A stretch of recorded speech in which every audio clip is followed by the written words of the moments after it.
Good morning students. இப்போ last கிளாஸில் பார்த்தீங்கன்னா டேட்டா அப்ஸ்ட்ராக்ஷன்னா என்ன, டேட்டா அப்ஸ்ட்ராக்ஷன் நம்ம யூஸ் பண்ணணும் அப்படின்னா கன்ஸ்ட்ரக்டர் செலக்டர்னு 2 ஃபங்க்ஷன் வேணும், அது எப்படி க்ரியேட் பண்ணுறதுன்னு சொல்லி பார்த்தோம். இப்போ வந்து அந்த டேட்டா அப்ஸ்ட்ராக்ஷன் அப்படின்ற கான்செப்டை யூஸ் பண்ணி ரேஷனல் நம்பரை வந்து எப்படி கொண்டு வரது, ரேஷனல் நம்பரை எப்படி டிஃபைன் பண்ணுறது ப்ரோக்ராமிங் கான்செப்டில் அப்படின்னு சொல்லி பார்க்க போகிறோம். இப்போ ஒரு டேட்டா அப்ஸ்ட்ராக்ஷனோட மெயின் திங் என்னென்னா ஸ்ட்ரக்சர் ப்ரோக்ராம் க்ரியேட் பண்ணுறது தான். ஸ்ட்ரக்சர் ப்ரோக்ராமில் அப்ஸ்ட்ராக்ட் டேட்டா டைப் எப்படி ஆப்ரேட் ஆகுது அப்படின்றத பார்க்குறது தான் representation of abstract data type using rational number. இப்போ ஒரு ப்ரோக்ராம் அப்படின்னு எடுத்துக்கிட்டோன்னா அதுக்கு வந்து 2 பார்ட் இருக்குது. ஒரு பார்ட் வந்து பார்த்தீங்கன்னா ஆப்ரேட்ஸ் ஆன் அப்ஸ்ட்ராக்ட் டேட்டா, இன்னொரு பார்ட் பார்த்தீங்க அப்படின்னா டிஃபைன் எ காங்க்ரீட் ரெப்ரசன்டேஷன். இப்போ காங்க்ரீட் ரெப்ரசன்டேஷன் அப்படின்னா independent part of your program. அப்போ ஒரு இண்டிவிஜுவல் ஃபங்க்ஷனுக்குள்ளே என்னென்ன கான்செப்ட் யூஸ் பண்ணியிருக்கோன்றதை நம்ம கண்டிப்பாக என்ன பண்ணியிருக்கணும், தெரிஞ்சிருக்கணும். ஆனால் அப்ஸ்ட்ராக்ட் டேட்டாவில் எப்படி படிச்சிருக்கோம், எசென்ஷியல் திங்கிங் மட்டும் இருந்தால் போதும், அன்வான்ட் டீடைல்ஸ் தேவையில்லை அப்படின்னு சொல்லி நம்ம பார்த்துருக்கோம். இப்போ ஒரு ப்ரோக்ராமோட இந்த ஒரு பார்ட் எப்படி இருக்குன்னு பார்த்தீங்கன்னா அப்ஸ்ட்ராக்ட் டேட்டா அந்த ஃபங்க்ஷனில் எப்படி ஆப்ரேட் ஆக போகுது, அந்த ஃபங்க்ஷனை நம்ம எப்படி டிஃபைன் பண்ணி கால் பண்ண போகிறோம் அப்படின்றத பற்றி படிக்கிறது தான் வந்து பார்த்திங்க அப்படின்னா representation of abstract data type using rational numbers. இப்போ இதுக்கு எக்ஸாம்பிள் பார்த்தீங்கன்னா ரேஷனல் நம்பர்னால் நம்ம ஆல்ரெடி சின்ன கிளாஸ்லேயே படிச்சிருப்போம். Numbers can be written as an integers, அப்புறம் ratio of 2 integers, important subclass of real numbers. இதில் பார்த்தீங்கன்னா ரியல் நம்பர்ஸ்னு எடுத்துக்கிட்டோன்னா நேச்சுரல் நம்பராக இருக்கலாம், ரேஷனல் நம்பராக இருக்கலாம், இரேஷனல் நம்பராக இருக்கலாம். இப்போ ரேஷனல் நம்பர் அப்படின்னா எப்படி இருக்கணும், ஒரு நியூமரேட்டர் இருக்கணும், அப்புறம் ஒரு டினாமினேட்டர் இருக்கணும். அப்போ அதோட எக்ஸ்ப்ரெஷன் எப்படி இருக்கலாம், a டிவைடட் பை b. இப்போ ஏன்றதை வந்து நம்ம நியூமரேட்டர்னு சொல்கிறோம், பியை வந்து டினாமினேட்டர். அப்போ இந்த கான்செப்டுக்கு தான் நம்ம என்ன யூஸ் பண்ண போகிறோம்னா அப்ஸ்ட்ராக்ஷன் டேட்டா டைப் வந்து யூஸ் பண்ண போகிறோம். இங்கே எக்ஸாம்பிளில் 8/3ன்னு கொடுத்துருக்கோம். 8ன்றது ஒரு இன்டீஜர், 3ன்றது ஒரு இன்டீஜர். இந்த 2 இன்டீஜரை நம்ம டிவைட் பண்ணுறப்ப நமக்கு என்ன அவுட்புட் கிடைக்கும் அப்படின்னா ஒரு ஃப்ளோட்டிங் பாயிண்ட் நம்பர் தான் வந்து நமக்கு என்னவா கிடைக்கும்னா அவுட்புட்டாக கிடைக்கும். அப்போ ஒரு ப்ரோக்ராமிங் கான்செப்ட் டெவலப் பண்ணுறதுக்கு முன்னாடி பார்த்தீங்கன்னா ஒரு ப்ராப்ளத்தை டிசைன் பண்ணுறதுக்கு முன்னாடி என்ன விஷயம் தெரிஞ்சுக்கணும் அப்படின்னா விஷஃபுல் திங்கிங் அப்படின்ற கான்செப்டை நம்ம தெரிஞ்சுக்கணும். விஷஃபுல் திங்கிங் அப்படின்னா என்ன அப்படின்னா, அதாவது நம்ம ரியாலிட்டிக்கு பதிலாக ஒரு டெசிஷன் எடுக்கிறோம், இல்லை ஒரு ப்ராப்ளம் வந்து நம்ம சால்வ் பண்ண போகிறோம் அப்படின்னா அதை வந்து இந்த இன்புட்லாம் கொடுத்தா இப்படி அவுட்புட் வரும் அப்படின்ற ஒரு நம்பிக்கையில் வந்து முடிவெடுத்து அதுக்கு ப்ரோக்ராம் டெவலப் பண்ணுறது தான் என்னது அப்படின்னா விஷுவல் திங்கிங். இது வந்து ஒரு ப்ரோக்ராமோட பவர்ஃபுல் ஸ்ட்ராட்டஜி அப்படின்னு சொல்லி சொல்கிறோம். இப்போ ஒரு ரேஷனல் நம்பரை இந்த கான்செப்டை யூஸ் பண்ணி எப்படி டிஃபைன் பண்ண போகிறோம், இந்த ரேஷனல் நம்பரில் எது கன்ஸ்ட்ரக்டர் எது செலக்டர், அதை எப்படி இம்ப்ளிமெண்ட் பண்ண போகிறோம் அப்படின்ற கான்செப்டை தான் இதில் பார்க்க போகிறோம் நம்ம. இப்போ வந்து ரேஷனல் அப்படின்றது பார்த்தீங்கன்னா கன்ஸ்ட்ரக்டர், நியூமரேட்டர் டினாமினேட்டர் பார்த்தீங்க அப்படின்னா அதான் செலக்டர். இப்போ நம்ம கீழே ஒரு சூடோ கோடு இருக்குது, x, y ஈக்குவல் டு 8, 3. அப்போ x டினோட்ஸ் 8, y டினோட்ஸ் 3. இந்த ரேஷனல் n, d அப்படின்றது என்னது அப்படின்னா கன்ஸ்ட்ரக்டர். அதில் இருக்கிற டேட்டா டைப் பார்த்தீங்க அப்படின்னா n, d. ஸோ இந்த அப்ஸ்ட்ராக்ட் டேட்டா டைப் தான் எதில் ஆப்ரேட் ஆக போகுது அப்படின்னா காங்க்ரீட் டேட்டா ரெப்ரசன்டேஷனில் ஆப்ரேட் ஆக போகுது. இதில் செலக்டர் பாருங்கள், numerator of x divided by denominator of y.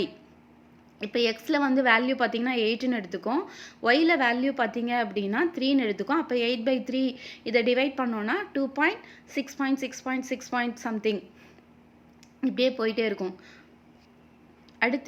அடுத்த கான்செப்ட் பார்த்தீங்க அப்படின்னா பேர்.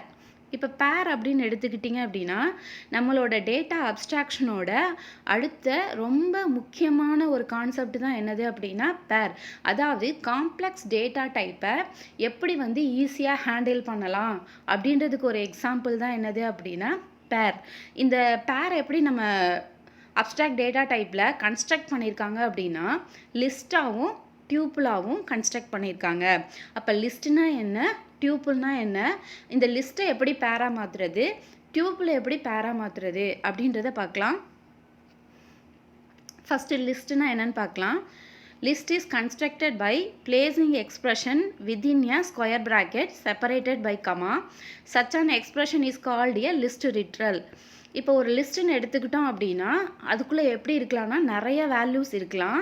அந்த வேல்யூஸ் எல்லாம் எப்படி செப்பரேட் பண்ணியிருக்கணும்னா கமாவால் செப்பரேட் பண்ணியிருக்கணும். கண்டிப்பாக ஸ்கொயர் ப்ராக்கெட் இருக்கணும். அதில் இருக்கிற ஒவ்வொரு எலமெண்ட்டுக்கும் என்ன பேர் அப்படின்னா லிஸ்ட் லிட்ரல். ஒரு லிஸ்ட்டில் மல்டிபிள் வேல்யூஸ் வரையும் நம்ம ஸ்டோர் பண்ணிக்கலாம். இப்போ நம்ம லிஸ்ட்டுக்கு எக்ஸாம்பிள் பார்க்குறோம். ஸ்கொயர் ப்ராக்கெட்டுக்குள்ளே 10, 20. அப்போ 10ன்றது ஒரு எலமெண்ட்டு, 20ன்றது ஒரு எலமெண்ட்டு. இந்த 10 தான் லிஸ்ட் லிட்ரல்னு 10, 20 தான் என்ன சொல்கிறோம் அப்படின்னா லிஸ்ட் லிட்ரல் அப்படின்னு சொல்கிறோம். இப்போ இந்த லிஸ்ட் லிட்ரலில் அந்த லிஸ்ட்டில் இருக்கிற எலமெண்ட்டை எப்படிலாம் நம்ம வந்து கெட் பண்ணி எடுத்துக்கலாம், அந்த எலமெண்ட்டை எப்படி ஆக்சஸ் பண்ணலாம் அப்படின்னு பார்த்தீங்கன்னா 2 மெத்தட் இருக்குது. ஃபஸ்ட்டு மெத்தட் வந்து பார்த்தீங்கன்னா மல்டிபிள் அசைன்மெண்ட்டில் பாருங்கள், லிஸ்ட்டு வந்து அதில் இருக்கிற வேல்யூ வந்து 10, 20. ஸோ இதில் மல்டிபிள் வேல்யூஸ் வந்து ஒரு லிஸ்ட்டுக்கு அசைன் பண்ணியிருக்கோம். இப்போ இந்த லிஸ்ட்டை எதுக்கு ஈக்குவல் பண்ணுறோன்னா x, yக்கு. அப்போ எத்தனை எலமெண்ட் இருக்கோ அத்தனை ஆர்கியூமெண்ட் வந்து நம்ம என்ன பண்ணணும், பாஸ் பண்ணணும். அப்போ எக்ஸில் என்ன வேல்யூ ஸ்டோர் ஆகும் 10, ஒயில் என்ன வேல்யூ ஸ்டோர் ஆகும் 20. அடுத்து செகண்ட் மெத்தட் பாருங்கள். செகண்ட் மெத்தடில் என்ன யூஸ் பண்ணுறாங்க அப்படின்னா செலெக்ஷன் ஆப்ரேட்டர், அதாவது அந்த ஸ்கொயர் ப்ராக்கெட் யூஸ் பண்ணி ஆக்சஸ் பண்ணுறாங்க. இப்போ நான் கீழே லிஸ்ட்டுக்கு ஒரு எக்ஸாம்பிள் கொடுத்துருக்கேன். 10, 20 அப்படின்னு சொல்லிட்டு அரை மாதிரியே ஸ்டோர் ஆகும். அதில் வந்து இண்டெக்ஸ் வேல்யூ வந்து 0, 1. இப்போ லிஸ்ட் ஆஃப் 0ன்னு கொடுத்தோன்னா ஃபஸ்ட் எலமெண்ட்டு, லிஸ்ட் ஆஃப் 1ன்னு கொடுத்தோன்னா செகண்ட் எலமெண்ட்டு. ஸோ இந்த மாதிரி இண்டெக்ஸ் வேல்யூ யூஸ் பண்ணியும் நம்ம லிஸ்ட்டோட எலமெண்ட்டை என்ன பண்ணிக்கலாம் அப்படின்னா ஆக்சஸ் பண்ணிக்கலாம். அடுத்து இந்த லிஸ்ட்டை எப்படி பேராக க்ரியேட் பண்ணுறது. இப்போ மேலே பார்த்த 2 எக்ஸாம்பிளையும் ஒரு செட்டாக அசைன் பண்ணிக்கிட்டோன்னா, ஒரு மேத்தமெட்டிக்கலில் நம்ம யூஸ் பண்ணுற ஒரு செட்டாக டிஃபைன் பண்ணோன்னா லிஸ்ட்டு வந்து ஸ்கொயர் ப்ராக்கெட்டில் இருக்கணுன்றதுக்காக ஸ்கொயர் ப்ராக்கெட்டு 0, 10. இந்த 0ன்றது என்னது அப்படின்னா இண்டெக்ஸ் பொசிஷன், 10ன்றது என்னது அதோட வேல்யூ. அப்போ இங்கே வந்து காம்பினேஷன் ஆஃப் வேல்யூஸ் இருக்கு இல்லையா, அப்போ வந்து லிஸ்ட்டை வந்து நம்ம என்ன பண்ணிக்கிட்டோம் அப்படின்னா பேராக அசைன் பண்ணிக்கிட்டோம். So any way of bundling 2 values together into 1 can be considered as a pair. இப்போ இந்த 2 வேல்யூவும் ஒன்றா பைண்ட் ஆகிருக்கிறனால இதுக்கு பேர் என்னது அப்படின்னா பேர். அப்போ ஒரு லிஸ்ட்டை நம்ம என்னவா க்ரியேட் பண்ணிக்கலாம், பேராகவும் க்ரியேட் பண்ணிக்கலாம். அதே மாதிரி ரேஷனல் நம்பரை எப்படி லிஸ்ட்டில் ரெப்ரசன்ட் பண்ணலாம் அப்படின்னு பாருங்க. இப்போ ரேஷனல் நம்பர் இருக்குது. இந்த ரேஷனல் நம்பரை எப்படி கொடுத்துருக்கோம் n, d. Return of n, d. இதில் வந்து இதோட வேல்யூ எப்படி ஆக்சஸ் பண்ண போகிறோம் அப்படின்னா நியூமரேட்டர். அடுத்து வந்து எப்படி ஆக்சஸ் பண்ண போகிறோம், நியூமரேட்டர் ஆஃப் எக்ஸு, அடுத்து டினாமினேட்டர் ஆஃப் எக்ஸு. இப்போ இது என்ன பண்ணோம் அப்படின்னா எக்ஸ் ஆஃப் 0ல் நம்ம அந்த இண்டெக்ஸ் வேல்யூவில் என்ன வேல்யூ இருக்கோ அதை நியூமரேட்டர் ஆகும். அடுத்து டினாமினேட்டரில் இருக்கிற வேல்யூவை அது வந்து என்னவா எடுத்துக்கும் அப்படின்னா இண்டெக்ஸ் வேல்யூவை 1ன்ற இண்டெக்ஸ் வேல்யூவில் இருக்கிறத எடுத்து அசைன் பண்ணி என்ன பண்ணோன்னா n/t/dயில் வந்து சப்ஸ்டியூட் பண்ணி ஆன்சர் என்னன்றதை நமக்கு டிஸ்பிளே பண்ணிடும். இதோட கண்டினியூஸ் டாப்பிக்கை வந்து அடுத்த வீடியோவில் பார்க்கலாம்.